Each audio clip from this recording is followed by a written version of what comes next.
అదే RTV app వార్తల్ని క్షణాల్లో చదివే అవకాశం ఉంటుంది. ఒక న్యూస్ పేపర్, ఒక టెలివిజన్ ఛానల్ మీ చేతుల్లో ఎప్పుడూ ఉంటాయి. Welcome to RTV. నేను మీ గయాజ్ని. తెలుగుదేశం పార్టీ రాష్ట్రంలో తెలుగుదేశం పార్టీ అధికారంలోకి వచ్చిన తర్వాత వైఎస్ఆర్సీపీ నూతన కార్యాలయాలను కూడా అంటే కొన్ని చోట్ల ధ్వంసం చేయడం జరిగింది, కొన్ని చోట్ల అనుమతులు లేవంటూ కూడా నోటీసులు ఇవ్వడం జరిగింది. అయితే నెల్లూరులో కూడా అదేవిధంగా వెంకటేశ్వరం జనార్దన్ రెడ్డి కాలనీ దగ్గర వైఎస్ఆర్సీపీ నూతన కార్యాలయాన్ని కూడా నోటీస్ ఇవ్వడం జరిగింది. ఈ నేపథ్యంలోనే కౌసర్ అనే మహిళ ఆ స్థలం నాది అంటూ కూడా ముందుకు రావడం జరిగింది. అయితే అసలు ఆ స్థలం ఏంటి, ఆ నూతన భవనం యొక్క పూర్తి వివరాలు అయితే మనం తెలుసుకునేందుకు వైఎస్ఆర్సీపీ జిల్లా అధ్యక్షుడు చంద్రశేఖర్ రెడ్డి మనతో ఉన్నారు. అయితే మాట్లాడదాం. సార్ నమస్తే. సార్ చెప్పండి, ఆ పార్టీ కార్యాలయాన్ని నోటీసులు ఇచ్చి నిలిపేయడం జరిగింది. ఆ నేపథ్యంలోనే గత నెల రోజుల కిందట అంటే 2 నెలల కిందట కౌసర్ అనే మహిళ కూడా ఆ స్థలం నాదని కూడా ముందుకు రావడం జరిగింది. అసలు ఆ స్థలం ఏంటి, ఎవరిది, అసలు గవర్నమెంట్దే, ఎట్లా అసలు? దీనికంటే మొదటిగా పొలిటికల్ పార్టీలకి అంటే రాజకీయ పార్టీలకి ప్రభుత్వ స్థలాలని కేటాయించడం అన్నది ఇప్పటి నుంచి కాదు, మొదటి నుంచి కూడా జరుగుతూ ఉంది. అయితే ప్రధానంగా ఇప్పుడు తెలుగుదేశం పార్టీ దీని మీద నోటీసులు ఇవ్వడం కానీ, బిల్డింగ్స్ని డెమాలిష్ చేస్తామని చెప్పి నోటీసులు ఇస్తూ ఉన్నారు. అదే తెలుగుదేశం పార్టీ హయాంలోనే వారికి సంబంధించినటువంటి సుమారుగా 11 చోట్ల వారు 99 సంవత్సరాలకు కూడా ప్రభుత్వ స్థలాలని వాళ్ళు లీజుకి ఇవ్వడం కూడా జరిగింది. ప్రధానంగా శ్రీకాకుళంలో 2 ఎకరాలని 99 ఇయర్స్కి, గుంటూరులో 3.65 ఏకర్స్ని 99 ఇయర్స్కి, ఇట్లా అన్ని జిల్లాలలో కూడా వాళ్ళు 33 సంవత్సరాల నుంచి 99 సంవత్సరాల వరకు కూడా ప్రభుత్వ స్థలాలని తెలుగుదేశం పార్టీ ఆఫీసులు కట్టుకోవడానికి లీజులకు ఇవ్వడం జరిగింది.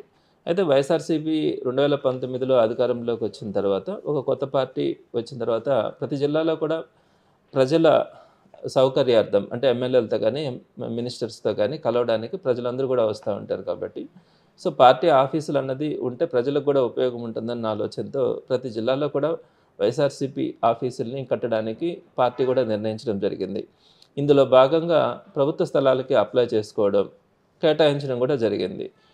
18/5/2022 GOMS నెంబర్ 366 ద్వారా గవర్నమెంట్ 2 ఏకర్స్ ల్యాండ్ని నెల్లూరు జిల్లా పార్టీ ఆఫీస్ కోసం 2022 మే 18వ తారీఖున కేటాయించడం జరిగింది. ఇది ప్రభుత్వ ఉత్తర్వుల ప్రకారం ఇది కేటాయించడం జరిగింది.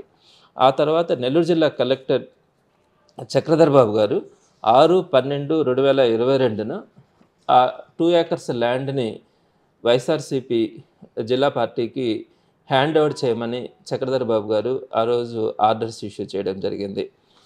ఆ వెంటనే 8/12/2022న 33 సంవత్సరాలకు సంబంధించినటువంటి లీజుని మొత్తాన్ని కూడా పార్టీ గవర్నమెంట్కి చలానా రూపంలో పే చేయడం కూడా జరిగింది.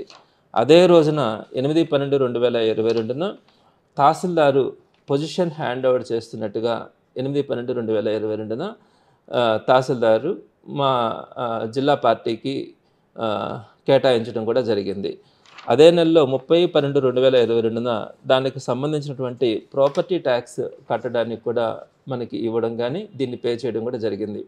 అంటే ఇంత పకడ్బందీగా గవర్నమెంట్ నుంచి కానీ, కలెక్టర్ దగ్గర నుంచి కానీ, ఎంఆర్ఓ దగ్గర నుంచి కానీ అన్ని ఉత్తర్వులను కూడా జిల్లా పార్టీ దీన్నన్నింటిని కూడా పొందడం జరిగింది.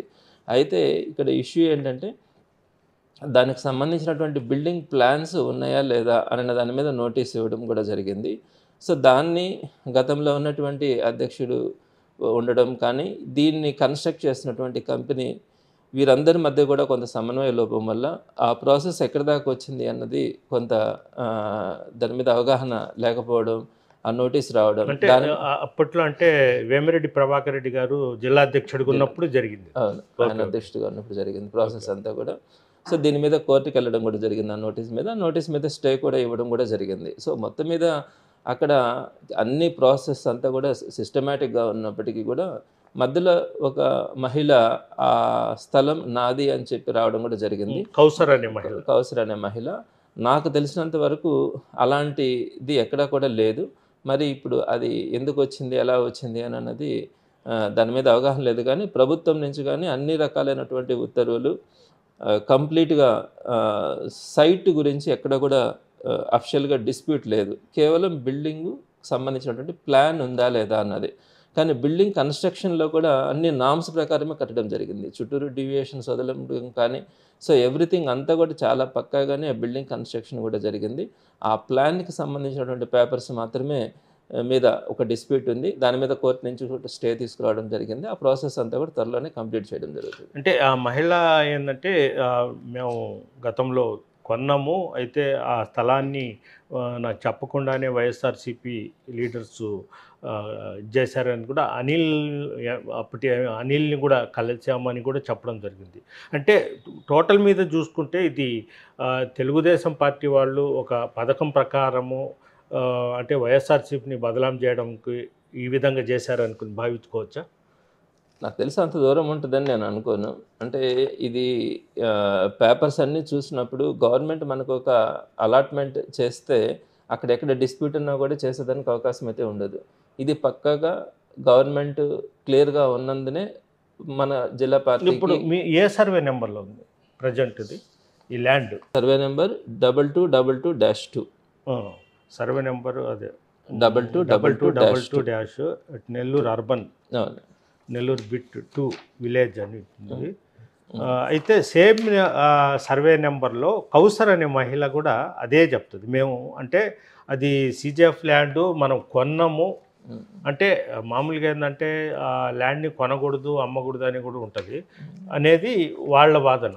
అయితే దీన్ని బట్టి ఆమె అనిల్ మీద కూడా బ్లేమ్ చేయడం జరిగింది. ఆయన కూడా ఏంటంటే మనకు ఎలాంటి సంబంధం లేదు అని కూడా అతను కూడా చెప్పడం జరిగింది. అయితే పోలీసు కేసు కూడా 1 టౌన్లో పెట్టించడం జరిగింది. సో కేసు అన్నది ఎవరు వెళ్ళినా కూడా ఎఫ్ఐఆర్ అధికారం ఉన్నప్పుడు చేస్తారు. కానీ నేను ఎంక్వైరీ చేసిన దాని ప్రకారం అయితే ఇది వెరీ క్లియర్ ల్యాండ్, గవర్నమెంట్కి సంబంధించి అలాట్మెంట్ అయితే జరిగింది.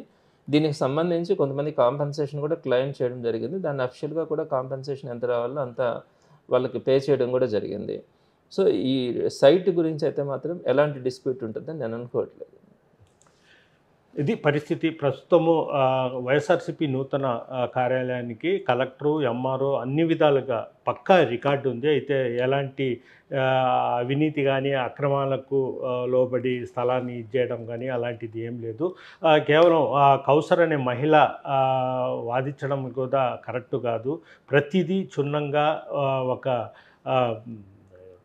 నిబంధన ప్రకారమే చేశాం తప్ప అది వేరే విధంగా కాదు. ఆమె 1 టౌన్లో కూడా కేసు నమోదు చేయడం జరిగింది. అయితే ఎఫ్ఐఆర్ మామూలుగా చేస్తారు. అయితే వైఎస్ఆర్సీపీ నూతన భవనంలో ఎలాంటి తప్పులు లేవు, కేవలం రాజకీయ ఉద్దేశంతోనే విమర్శలు, బురద చల్లే కార్యక్రమం చేపట్టారు తప్ప వైఎస్ఆర్సీపీ నూతన కార్యాలయ భవనంలో పక్కా రికార్డుతో ఉన్నామని కూడా చంద్రశేఖర్ రెడ్డి చెప్తున్నారు. వీడియో ప్రదీప్తో గయాజ్ RTV నెల్లూరు నుంచి.